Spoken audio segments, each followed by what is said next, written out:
ടുനെറ്റ് news കാലാവസ്ഥാ വാർത്തയിലേക്ക് സ്വാഗതം. ഇത്തവണ ജനുവരി പകുതിയോടെ തന്നെ ചുട്ടുപൊള്ളി കേരളത്തിലെ മധ്യ-വടക്കൻ ജില്ലകൾ. മധ്യകേരളം മുതൽ വടക്കോട്ടുള്ള ജില്ലകളിൽ ചൂട് ക്രമാതീതമായി വർദ്ധിച്ച് 35 ഡിഗ്രി സെൽഷ്യസിന് മുകളിൽ വരെ താപനില രേഖപ്പെടുത്തി. എൽ നിനോ പ്രതിഭാസം ചൂട് വർദ്ധിക്കാൻ കാരണമാകുന്നതായി വിദഗ്ധർ ചൂണ്ടിക്കാട്ടുന്നു. ലോകത്തെ വിവിധ പ്രദേശങ്ങളിൽ വരൾച്ചയുണ്ടാകാൻ എൽ നിനോ കാരണമാകുന്നു. ദക്ഷിണേന്ത്യയിൽ മൺസൂൺ ദുർബലമാകാനും ഇതിടയാക്കുന്നുണ്ട്. എൽ നിനോ മൂലം കാറ്റിന്റെ ദിശയിൽ മാറ്റം വരുന്നത് ചൂടുയരാൻ കാരണമാകുമെന്ന് കാലാവസ്ഥാ വിദഗ്ധർ പറയുന്നു. അതിമർദ്ദമേഖല രൂപപ്പെടാനും ഇത് ഇടയാക്കും. നിലവിൽ തെക്കേ ഇന്ത്യയുടെ ഭാഗങ്ങളിൽ എൽ നിനോ രൂപപ്പെട്ടിട്ടുണ്ട്. അതിന്റെ ഭാഗമായാണ് കേരളത്തിൽ ചൂടുയരുന്നത്.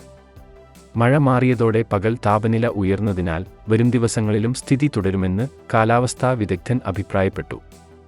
സംസ്ഥാനത്ത് കഴിഞ്ഞ ദിവസം ഏറ്റവുമധികം ചൂട് രേഖപ്പെടുത്തിയത് കാസർകോട് പാണത്തൂരിലാണ്. 38.3 ഡിഗ്രി സെൽഷ്യസ് താപനിലയാണ് ഇവിടെ രേഖപ്പെടുത്തിയത്. എറണാകുളം ചൂണ്ടി 38.1, ചെമ്പേരി 37.4 എന്നീ സ്ഥലങ്ങളാണ് തൊട്ടുപിന്നിൽ.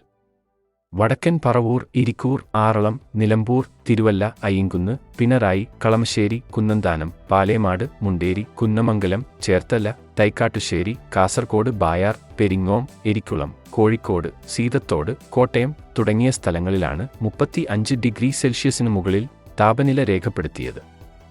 കാലാവസ്ഥാ വാർത്തകൾ കൃത്യമായി ലഭിക്കാൻ ചാനൽ സബ്സ്ക്രൈബ് ചെയ്യുക. നന്ദി.